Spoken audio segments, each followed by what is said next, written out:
थोड़ा तो देखो ना, तो मान लगा बात, ठीक है। तो जब एक्सेसिव होगा, हाँ, तो जब क्या तुम्हारे बॉडी को ग्लूकोज नहीं मिलेगा तो तुम्हारा एपेटाइट सेंटर क्या होगा, स्टिमुलेट हो जाएगा। क्या हो जाएगा, बॉडी का एपेटाइट सेंटर स्टिमुलेट होगा और तुम्हारे को भूख लगाएगा, और भूख जब लगेगी तो तुम क्या करोगे, खूब खाओगे, और जब तुम खूब खाओगे तो फिर से क्या होगा, और ब्लड ग्लूकोज लेवल बढ़ेगा ना जी, तुम खाओगे तो और ज्यादा बढ़ेगा ही ना।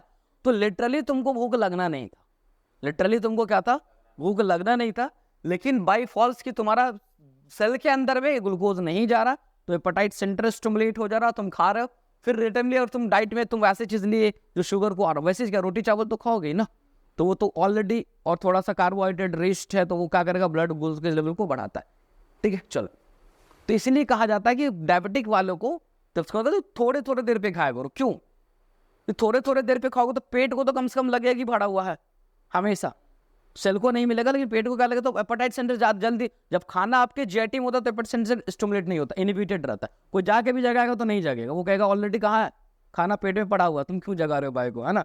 तो सेम चीज है वहां, अगर तुम थोड़े थोड़े देर पे खा रहे हो, जीआईटी में थोड़ा सा है, वो धीरे धीरे ब्लड में भी जा रहा है, तो वो मैनेजेबल होता है सब कुछ, ठीक है।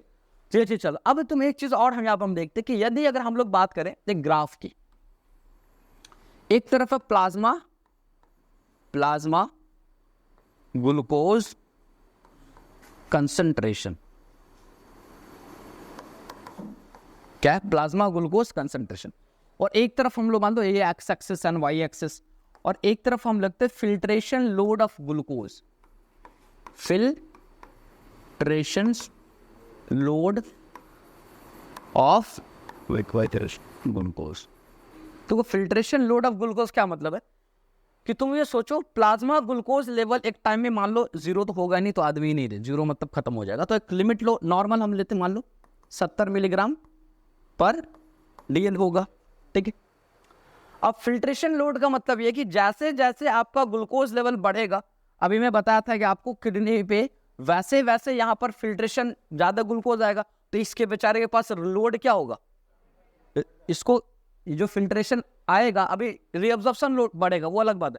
जैसे यहाँ पर आया, जैसे यहाँ पहले मान लो 70 था, 70 आ रहा होगा मान लो, अब 150, तो लोड बढ़ गया ना, आपका वर्क लोड इसका बढ़ गया, तो ये कंटिन्यूसली बढ़ सकता है, जितना ज्यादा ग्लूकोज बढ़ गया ये कंटिन्यूसली बढ़ता जाएगा। फिर रीअब्जॉर्प्शन का मामला अलग है, पहले तो लोड बढ़ाना हुआ ना, तो पहले अगर 150 होगा, 200 होगा, 300 होगा, तो कंटिन्यूसली आपके यहाँ पर जो प्लाज्मा कंसंट्रेशन जैसे जैसे जैसे जैसे बढ़ता रहेगा, वैसे वैसे आपका क्या होता रहेगा, प्लाज्मा कंसंट्रेशन जैसे जैसे बढ़ता रहेगा, वैसे वैसे आपका क्या होता रहेगा, फिल्ट्रेशन लोड ऑफ ग्लूकोज जो वो बढ़ता रहेगा। तो इसका जो ग्राफ कभी तुमसे कोई पूछेगा कि plasma glucose concentration and filtration load graph बताओ, क्या आता है, तो लीनियर ग्राफ आता है उसका, क्या आता है, लीनियर ग्राफ। ये अच्छे डायबिटिक सेंटर में जब काम करोगे तो सब कर्व रिपोर्ट्स बनते हैं डायबिटीज के, है ना, बहुत सारे रिपोर्ट्स बनते हैं कि कैसा ग्राफ लीनियर आ रहा है, क्या आ रहा है, नहीं आ रहा है। अब हम लोग बात करें दूसरा, यहाँ पर प्लाज्मा कंसंट्रेशन यहाँ पर है, और दूसरे साइड यहाँ पर हम लोग जैसे इसी में हम बना दे रहे हैं, इसी ग्राफ में रीअब्जॉर्प्शन, ग्लूकोज रीअब्जॉर्प्शन। अब देखो रीअब्जॉर्प्शन में क्या होगा, पहले तो यदि अगर 70 नॉर्मल है, ध्यान से सुनो, पहले यदि अगर 70 क्या है, नॉर्मल है, तो जैसे जैसे ग्लूकोज लेवल बढ़ेगा रीअब्जॉर्प्शन भी क्या होगा, बढ़ेगा। ये पहले यहां समझो, नहीं समझ में आ रहा तो यहां, मैं बोला कि 70 है, 80 होगा, पूरा का पूरा रीअब्जॉर्ब करेगा, 90 होगा, पूरा का पूरा रीअब्जॉर्ब करेगा, 100 होगा, पूरा का पूरा रीअब्जॉर्ब करेगा, 120 होगा, पूरा का पूरा, 180 तक ये क्या करेगा, पूरा का पूरा ये रीअब्जॉर्ब। तो ये कहने का मतलब है 180 तक ये अगर बढ़ता गया तो रीअब्जॉर्प्शन भी क्या हो रहा है, तो दोनों एकदम साथ चल रहा है, प्लाज्मा कंसंट्रेशन बढ़ता जा रहा है, प्लाज्मा का ब्लड ग्लूकोज लेवल बढ़ता जा रहा है, रीअब्जॉर्प्शन भी क्या हो रहा है, बढ़ता जा रहा है। एक टाइम आएगा कि प्लाज्मा का लेवल बढ़ता चला जाएगा, लेकिन रीअब्जॉर्प्शन वहीं पर उससे ज्यादा वो रीअब्जॉर्प्शन नहीं करे। तो ग्राफ में क्या चेंजेस आएगा, यदि हम लोग कहते हैं कि शुरू में क्या होगा कि ये बढ़ता जाएगा, ये भी बढ़ता जाएगा, एकदम लीनियर बनेगा, लीनियर बनेगा, लीनियर बनेगा, और एक लिमिट होगा, लीनियर हम साइड एक साथ ले रहे हैं, लेकिन एक टाइम आएगा जो वो क्या हो जाएगा, एक सैचुरेट्स हो जाएगा। यानी ये जो इसका होगा रीअब्जॉर्प्शन का टी मैक्स, यानी कि रीअब्जॉर्प्शन मैक्स कह सकते हैं यहाँ पर, है ना, यानी कि वो ये थ्रेशोल्ड है जहां 180 पे प्लाज्मा का ग्लूकोज लेवल क्योंकि शुरू में क्या हुआ, ग्लूकोज लेवल बढ़ रहा है, रीएब्जॉर्प्शन बढ़ रहा है, ग्लूकोज बढ़ रहा है, रीएब्जॉर्प्शन बढ़ रहा है, रीएब्जॉर्प्शन बढ़ गया। अब यहाँ पर 180 पहुंच गया, मान लो यहाँ हम नीचे लिख देते, मान लो यहाँ पर 180 पहुंच गया मिलीग्राम पर डेल। अब भाई यहाँ पर इसका इतना तक तो रिपोर्ट करेगा, इसके बाकी को वो रीअब्जॉर्ब नहीं करेगा, तो वो एकदम स्ट्रेट जाएगा, जो भी अब आएगा सब ऋण से बढ़। तो यहाँ पर क्या हो जाए कि जिसमें हम लोग देखते, तो ये जो पहला जो तो filtration load glucose and plasma glucose का जो कर्व आता है वो बेसिकली कैसा आता है, तो लीनियर कर्व आता है। और इसके अंदर में हम लोग देखते हैं, इसके अंदर में क्या करते हैं, glucose reabsorption and plasma concentration, तो बेसिकली कर्व ग्राफ बेसिकली देख लो। ये 2 लाइन सिर्फ याद रखो, हालांकि इस ग्राफ का बहुत डिटेल है, बताना तुम नहीं जानो, बस ये 2 चीज तुम याद रखो कि एक लीनियर ग्राफ कब में मिल रहा है और ये कर्व किससे मिलता है, ठीक है। चलो अब ये तुम्हारा ग्लूकोज के रिगार्डिंग कहानी खत्म हुआ। तो एक तो ग्लूकोज का रीअब्जॉर्प्शन यहाँ हो गया, चलो ठीक है। अब फिर से हम लोग देखते हैं ग्लूकोज के साथ चीजें क्या आएगा, ग्लूकोज के साथ, चलो हो गया ग्लूकोज, मान लो कैसे रीअब्जॉर्ब हो गया, कहानी खत्म। अब एक और चैनल होता है जिसका नाम क्या रखे भाई, बताओ। अच्छा बताओ ना जी, सोडियम, ये भी को ट्रांसपोर्ट। सोडियम के साथ हम लोग ये देखते हैं वाटर भी आएगा, तो सोडियम वाटर को ट्रांसपोर्ट क्या बोलेंगे, और ये वाटर आएगा इधर की तरफ अपना रिलीज हो जाएगा, जहां जाना होगा जाएगा, कोई मसला नहीं, ठीक है। तो सोडियम का रिएब्जॉर्प्शन एक यहाँ पे भी हुआ, फिर ऐसे ऐसे और नीचे जैसे जाते जाते जाएंगे तो सोडियम का एक और रिएब्जॉर्प्शन देखने को मिलेगा। क्या देखने को मिलेगा, तो यहाँ पे मिलेगा क्या, सोडियम क्लोरीन को ट्रांसपोर्टर, सोडियम क्लोरीन को ट्रांसपोर्टर। अब एक चीज कंपेयर करने वाली बात है कि ग्लूकोज के लिए एक था, सोडियम के लिए अब तक कितने तुम देख लिए, 3 देख लिए, सोडियम के लिए कितने, और इसके आगे भी कुछ और भी है जो सोडियम को रिअब्सॉर्ब कर सकता है। तो सोडियम का कंसेंट्रेशन अगर बढ़ता भी चला जाएगा ना, तो यूरेनिक के साथ लॉस जरूरत से ज्यादा नहीं होगा, जितना लॉस होना उतना ही लॉस होगा, क्योंकि इसके बाद एक से छूटेगा तो कितना बढ़ाएगा, लिमिट में बढ़ाएगा।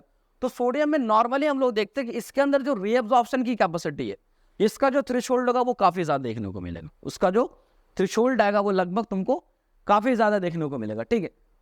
तो ये कहीं ना कहीं सोडियम का मल्टीपल ऑप्शन है कि रीअब्सॉर्ब होगा। उसके बाद एक चीज और देखते हैं कि हमने एक चीज बताया तो भाई कि जो प्लाज्मा प्रोटीन है वो फिल्टर होता है नहीं होता, प्लाज्मा प्रोटीन फिल्टर होता है या नहीं होता, यस और नो, नहीं होता। लेकिन जो छोटे छोटे कुछ प्लाज्मा प्रोटीन है, छोटे एल्बुमिन, प्लाज्मा प्रोटीन एल्बुमिन, जो बहुत लो मॉलिक्यूलर वेट के है, वो थोड़ा सा हो जाता है फिल्टर्स, क्या हो जाता है, वो थोड़ा सा फिल्टर्स हो जाता है। और वो जो फिल्टर हो जाएगा यानी कि एल्बुमिन, उसका एल्बुमिन स्मॉल मॉलिक्यूलर एल्बुमिन कह सकते हैं उसको, लो वेटेड क्या कहते हैं वो हो जाता है। तो वो जब हो जाता है तो उसको भी यहाँ से सेल उसको क्या करती है, उसको रीअब्सॉर्ब करती है। लेकिन इसको रीअब्सॉर्ब करने के लिए एक प्रोसेस होता है, कह सकते हैं इसको हम पिनोसाइटोसिस बेसिकली, यानी सेल उसको अंदर में लेगा, फिर सेल उसको कवर करेगा और उसको करके वो अपने साइड में ले लेगा, तो उसको भी क्या करते हैं, रीअब्सॉर्ब करते। अब जो रीअब्सॉर्प्शन का एक मैकेनिज्म आता है, ये आता है जैसे हम लोग एक किडनी के फंक्शन जब पढ़ रहे थे तो हम लोग पढ़े थे किडनी का काम क्या है भाई, एसिड बेस को मेंटेन करना, और एक और काम बताए थे, it's also release the bicarbonates, किसको रिलीज करता है, बाइकार्बोनेट्स को। तो अब कैसे बाइकार्ब रिलीज करता है और कैसे एसिड बेस को मेंटेन, इससे पहले की क्लास में बताया था, एक चीज क्वेश्चन में पूछा था कि हमारे ब्लड का पीएच कितना है, ब्लड पीएच कितना है, 7.35 टू 7.45, चलो ठीक है, ये ब्लड का नॉर्मल पीएच। हमारे ब्लड का नॉर्मल पीएच जो है उसको नॉर्मल मेंटेन रहना, उस पीएच पे रखना से क्या इंपॉर्टेंस है, क्यों, अगर पीएच अपने नॉर्मल पर नहीं रहेगा तो क्या होगा,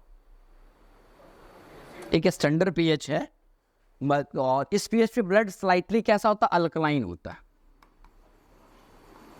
क्या है, अल्कलाइन से, स्लाइटली अल्कलाइन से। तो क्या जरूरत है इसी पीएच पे मेंटेन करना, एक खास स्पेसिफिक पीएच, जैसे हमारे बॉडी के खास टेम्परेचर से है ना, कि लगभग बोलते हैं ना हम लोग 37 डिग्री या 37.5 डिग्री सेल्सियस जो बॉडी का क्या है, ऐसा टेम्परेचर है नॉर्मल टेम्परेचर से। तो ऐसे ही पीएच जो है वो खास एक स्पेसिफिक पीएच है कि 7.45 से लेकर 35 से लेकर के 7.45 4 पे, तो क्यों इस पीएच पे काम करना है? इससे ऊपर नीचे हो तो क्या गड़बड़ी होगी? पहले दिन बताया था, इससे पहले ही बताया था। बोलो क्या? हाँ, कोई बोल रहा सही? कौन बोल रहा है एंजाइम पे एक्ट करता है? देखो उसी दिन बताए थे, जितने भी एंजाइम्स है वो किसके बना हुआ? किससे बना हुआ जी? जाओ, अमाइनो एसिड्स चैन, यानी कि प्रोटीन से। अब क्या होता है कि यदि आपका जो एंजाइम्स है जो ब्लड्स के अंदर रन कर रहे हैं, उसको एक्ट करने के लिए लगभग जो एंजाइम्स है उसको लिए फेवरेबल पीएच चाहिए, वो यही चाहिए। अगर ये पीएच नहीं रहेगा तो एंजाइम काम नहीं। अब सोचो आपकी बॉडी में एंजाइम काम करना बंद कर दे, फिर क्या होगा? आप सर्वाइव नहीं कर पाओ। एंजाइमेटिक एक्शन जो है वो आपके मेटाबॉलिज्म को कैटालाइज कराती है, फास्ट कराता है, बहुत सारे रीजंस उसके अंदर। तो कहीं ना कहीं ये हम देखते हैं जो पीएच है वो किस लिए चाहिए कि आपका जो एंजाइम्स है वो क्या करे? ऐड करे। अब मान लो किसी कारण से पीएच आपका घटने लगा है, पीएच घटने लगेगा तो एसिडिटी आएगी, H+ कमने लगा, तो होता क्या? H+ जा करके इसके ऊपर बाइंड कर जाता है, H+, और इस पे बाइंड करके इस स्ट्रक्चर को ही चेंज कर देता है। और जब स्ट्रक्चर का बनावट चेंज हो जाए, किसी का स्ट्रक्चर, अब तुम हाथ तुम्हारा ठीक है, उंगली टूट जाए, लिखने में होगा जी? लिखने में नहीं हो। तुम्हारा क्या हुआ? स्ट्रक्चर लॉस हुआ, चेंज हुआ, बदला हुआ। क्या एक्सटेंशन लॉस ही हुआ ना जी, बदलवा रहे होगा तोड़वा करके। तो एक्सटेंशन क्या हुआ? कंप्लीट लॉस कर दिए, तो फंक्शन में क्या हो गया? फंक्शन लॉस कर गया। तो वैसे ही एंजाइम का जो अपना के स्ट्रक्चर्स है, वो स्ट्रक्चर अगर लॉस हो जाएगा, स्ट्रक्चर डिस्टर्ब हो जाएगा, उसमें अटैच अगर H+ आ जाएगा, तो वो फाइनली क्या होगा? उसके काम को इंटरप्ट करेगा, काम को रोक देगा, एंजाइम काम नहीं करेगा, आपका बॉडी में गड़बड़ चीजें होने लगेगी। ठीक है, तो इसलिए पीएच का नॉर्मल होना काफी इंपॉर्टेंस है। ठीक है, अब आ जाओ, अब कैसे ये मेंटेन रहेगा? तो इधर तो ये हो गया, इधर चलो सेल बना लेते हैं हम लोग।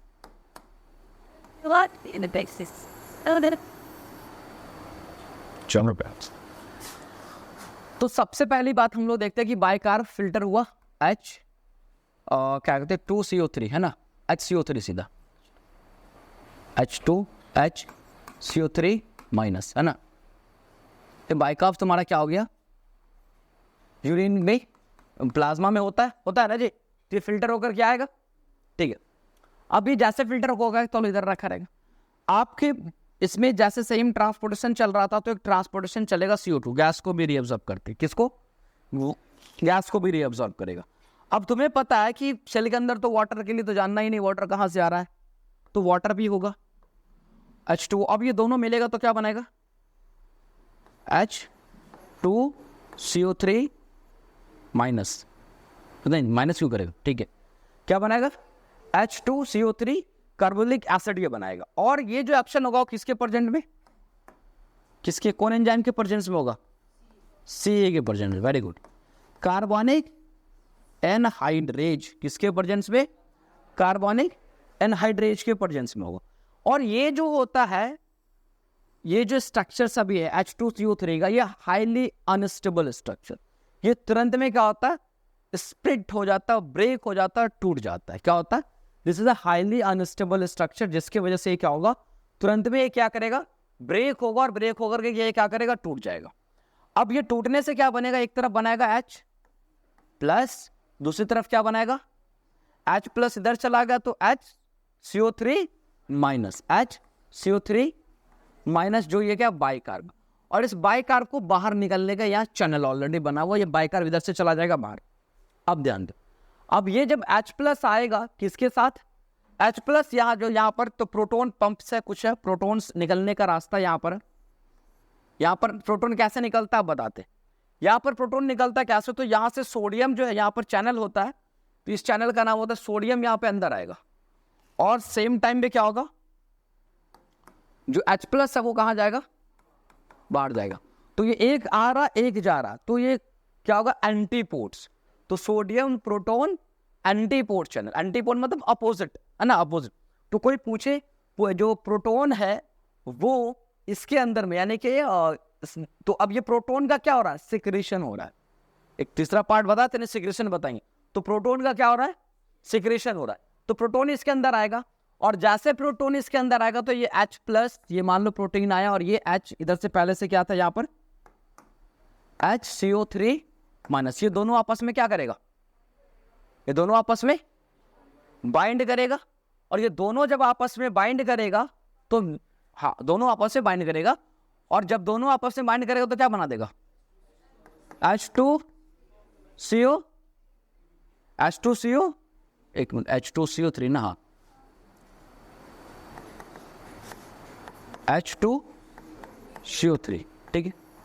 अब ये H2CO3 जो होता है वो फाइनली इसको जब ये क्या करता है, ये ब्रेक करा दिया जाता है, इसको रिवर्स ब्रेक। अब ये देखो, जैसे यहां पर CO2 और H2 और CO2 मिलकर के क्या बना, H2CO3, तो ये सेम रिएक्शन रिवर्स हो जाता है इसी प्रेजेंस की वजह से, एंजाइम में सेम रिएक्शन क्या होगा, रिवर्स होगा। अब सेम रिएक्शन जब रिवर्स होगा, ध्यान सुनो, तो सेम रिएक्शन जो रिवर्स हुआ तो क्या बनाएगा, यहां से ये काम करेगा, यहीं पर से ये काम करेगा, तो रिवर्स में यहां से जो ऐसे जो गया था सेम रिवर्स होगा तो क्या बनेगा, CO2 और क्या बनेगा, H2O।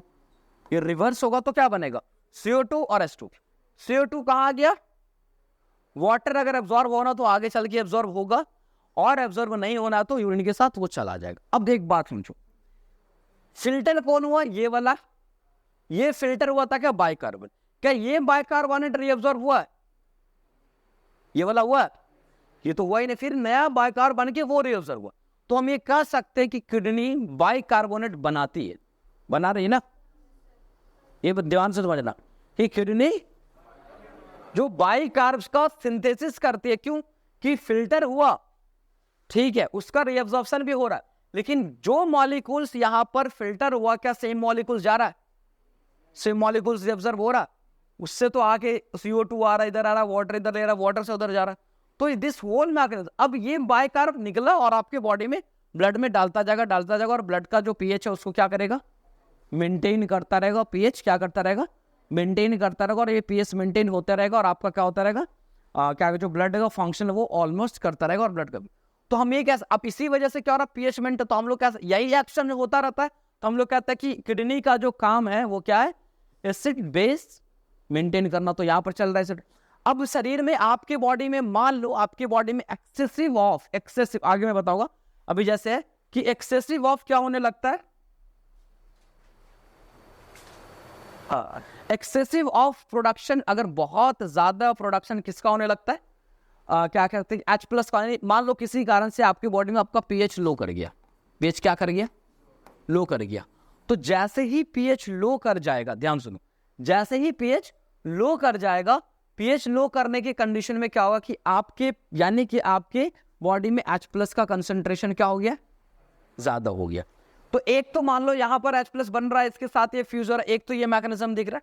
अभी मैं तुम्हें दिखाऊंगा कि प्रोटॉन्स, अब ये जो प्रोसेस था हमने क्या देखा, सोडियम रीअब्जॉर्ब हो गया, और ग्लूकोज रीअब्जॉर्ब हो गया, वाटर रीअब्जॉर्ब हो गया, अमाइनो एसिड रीअब्जॉर्ब हो गया, क्या कहते हैं कि क्या कहते हैं छोटे से जो प्रोटीन्स है वो, तो लगभग चीजें क्या रीअब्जॉर्प्शन के मैकेनिज्म को हम लोग समझ गए। अब लास्ट छोटा सा मैकेनिज्म है कि सिक्रेशन। सिक्रेशंस में कुछ नहीं है, 2-4 चीजें हम लोग यहां पर देखेंगे, है ना, 1 से 3-4 पॉइंट से इसके अंदर में खत्म। यहां पे ये तो चलो इनिशियल, अब ऐसे छोड़ो, ये इनिशियल पार्ट को खत्म करो, ये असेंडिंग पार्ट था, ये descending part, that is a collecting duct, ठीक है। इधर लेटर्स पार्ट में क्या हो रहा था, 2-3 जगह पे हम लोग देखते कि जैसे सिक्रेशन वाला पार्ट, यूरिन के सिक्रेशन में, तो ऐसे बहुत सारे सेल्स बने हुए हैं इसके ल्यूमेन्स पे, है ना, अलग अलग जगह पे क्या बना हुआ, नीचे कलेक्टिंग डक्ट तक ल्यूमेन। तो पहला एक अलग देखते एपिथेलियम्स है, जो क्या काम करता है, पोटेशियम वो सेक्रेट करता है, बेसिकली कहाँ से, तो सोडियम पोटेशियम पंप। जब स्पेशली हम लोग देखते हैं, जब हम लोग urine concentration and dilatation topic को पढ़ेंगे, तो वहां पर क्या होता है, जो असेंडिंग वाला पार्ट होता है ना, तो असेंडिंग वाले पार्ट में यहाँ का जो मेम्ब्रेन होता है, यहाँ पर लगा होता है सोडियम पोटेशियम एटीपेज, क्या लगा होता है, सोडियम पोटेशियम एटीपेज। अब यहाँ पे जो सोडियम पोटेशियम एटीपेज लगा होता है, ध्यान से सुनो, यहाँ पे जब अब ये किडनी का, नेफ्रॉन का कौन वाला पार्ट है, शुरू से इधर ग्लोमेरुलस होगा, फिर ऐसे आएगा, और ऐसे जो उठ के जा रहा है वो वाला पार्ट है, ये याद रखोगे। तो यहाँ सोडियम आते आते मैं बताता, यहाँ पे लगभग 10% तक आ जाता है, इससे पहले ही बता रहा था 10% तक आ जाता है। तो सोडियम जैसे जैसे यहाँ जा रहा, तो यहाँ से फिल्टर होते होते धीरे धीरे कम गया, कमता चला गया, तो कंसंट्रेशन सोडियम का क्या हो चुका, कम गया। तो यहाँ पर एक्टिवली एक चैनल लगा हुआ सोडियम पोटेशियम एटीपेज, ये क्या करेगा, फिर से सोडियम को कैच करेगा, क्या करेगा, सोडियम को कैच करेगा, 3 सोडियम को लेगा, पोटाशियम को डाल दिया। अब ये पोटाशियम कहाँ जाएगा? आपके एक्सक्रीटरी प्रोडक्ट में आ गया। क्या आ गया? एक्सक्रीटरी प्रोडक्ट में पोटाशियम अपना यूरिन के साथ वो लॉस होता हुआ चला जाएगा। Ammonia is secreted in proximal convoluted tubule. जो प्रॉक्सिमल कन्वोल्यूटेड ट्यूब्यूल से यहाँ पर हम लेते हैं इस एपिथेलियम से, इसके सेल्स के अंदर में क्या आता है? डायरेक्टली यहाँ पे लगा हुआ अमोनिया चैनल्स होता है। वो अमोनिया कहाँ डालता है? किसके अंदर में? यूरिन के इसमें क्या कहते हैं, कलेक्टिंग डक्ट या फिर कलेक्टिंग डक्ट या फिर किसको? कलेक्टिंग डक्ट या फिर जो प्रॉक्सिमल डिस्टल कन्वोल्यूटेड ट्यूब्यूल से ऑलमोस्ट वहां पर देखने को मिलता है। और समटाइम अमोनिया का रिजल्ट हम लोग देखते हैं यहाँ पे भी, ये बुक में इस चीज मेंशन नहीं किया, लेकिन मोस्टली हम लोग देखते हैं क्या प्रॉक्सिमल कन्वोल्यूटेड ट्यूब्यूल में तो है ही है, लेकिन अमोनिया डिस्टल कन्वोल्यूटेड ट्यूब्यूल यानी होल ऑफ द इसमें हम लोग देखते हैं कि अमोनिया का सिक्रेशन होता है, सिक्रेशन। क्योंकि अमोनिया का सिक्रेशन हम एक तो बताएंगे। उसके बाद क्या, अब हाइड्रोजन आया ना, हाइड्रोजन तो कई जगह पे हमने देखा है, हाइड्रोजन इनिशियल में भी देखा है। हाइड्रोजन के इसके लिए कई सारे डिस्टल कन्वोल्यूटेड ट्यूब्यूल पे, कलेक्टिंग डक्ट पे अलग अलग पंप लगे हुए, और हाइड्रोजन H+ जो है वो आपके बॉडी में जब एक्सेसिव होने लगता है तो सिक्रेटरी डक्ट में वो जाना शुरू कर जाता है। इन सारे चीजों के जान में urea is secreted in the loop of फिनले। देखो यूरिया के लिए जब हम लोग बात करते हैं तो यूरिया के बारे में कहता है, जब हम लूप ऑफ फिनले की बात, तो कोई यूरिया में 2-3 चीज और है। एक तो चलो ये मान लो कलेक्टिंग डक्ट था, ये बन गया इधर लूप ऑफ हिनले, है ना, ये क्या बन गया? Loop of Henle. तो कह रहा है इस रीजन में यूरिया सिक्रेट्स होता है। ध्यान से देखो यूरिया क्या होता है, यहां पर इधर से यूरिया जो है वो यूरिया क्या होता है। अब यूरिया इसमें कहां से आता है? सबसे पहली बात तो यूरिया, क्योंकि यहां से अगर हम डाल रहे हैं तो सवाल ये उठता है कि यूरिया इंटरस्टिशियम में कहां से आ रहा है, क्योंकि यूरिया बनता कहां पे? अमोनिया यूरिया बना, एक्सक्रीट होने के लिए कहां आता है? किडनी में। तो किडनी से आया होगा तो फिल्टर तो यहीं से न हुआ होगा। बात समझ? फिल्टर तो यहीं से हुआ होगा, और फिल्टर जब यहां से हुआ तो कहीं ना कहीं सीधे चला जाता, एक पॉसिबल था। लेकिन हम देख रहे हैं इंटरस्टेशियम में, और इंटरस्टेशियम में आने का मतलब है पानी पीना तो पी लो, जो तुम कहा के लिए बोतल पकड़े भी हो और छोड़ भी रहो पीने के लिए, तुम पानी पी लो। ऐसे में डिस्टर्ब हो रहे हो, तुम न पढ़ रहे हो ना पानी पी रहे हो, दोनों चीज प्रॉब्लम आ रहा है तुमको ना। पानी पीने के लिए कोई मना नहीं, बार बोलो गिलास के अंदर पानी पी सकते हो, इसके लिए फ्रीडमिटी है। अब इसमें क्या तुम सोच रहे हो पानी पी लेगी समझ ले, पानी पी लेगी समझ ले, तो फंस जाओगे तुम रॉन्ग नंबर में, है ना। इसलिए पानी पीना हो, इसके पानी पीने के लिए कोई मना नहीं। लंबी क्लास है या 40 मिनट की क्लास में बोलते पानी पी सकते हो, कोई मसला नहीं, ठीक है। तो यूरिया क्या हो रहा था कि मैं ये बता रहा तुम्हें कि यूरिया यहाँ से तो फिल्टर हुआ, ये समझ में आया, ठीक। यहाँ से कहीं ना कहीं हमने अभी तुमको यूरिया का रिएब्जॉर्प्शन कहीं नहीं बताया था, लेकिन सवाल यह है कि इंटरस्टेशियम में यूरिया आया कहाँ से। क्योंकि अगर इंटरस्टेशियम में यूरिया आया है तो ये डेफिनेटली है कहीं ना कहीं इसी ट्यूब से निकला है यूरिया।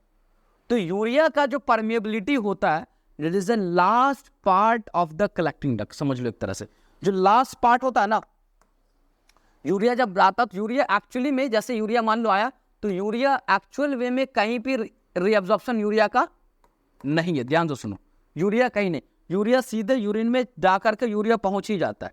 लेकिन इसके कुछ पार्ट्स है, यानी जो कलेक्टिंग डक्ट्स है उसके लोअर पार्ट में, लोअर पार्ट का कुछ एरिया है जो यूरिया परमिएबल है, कुछ पार्ट्स है थोड़ा। तो यहां से थोड़ा बहुत यूरिया निकल के क्या हो जाता है, यहां चला जाता है, जिसके वजह से इंटरस्टेशियम में आ जाता है, और फिर से ये कहा जा रहा है, इससे रीअब्सॉर्ब मतलब कि सिक्रेट्स होकर के लूप ऑफ फिनले में जाएगा, फिर से यूरिया इधर से आकर के जाएगा।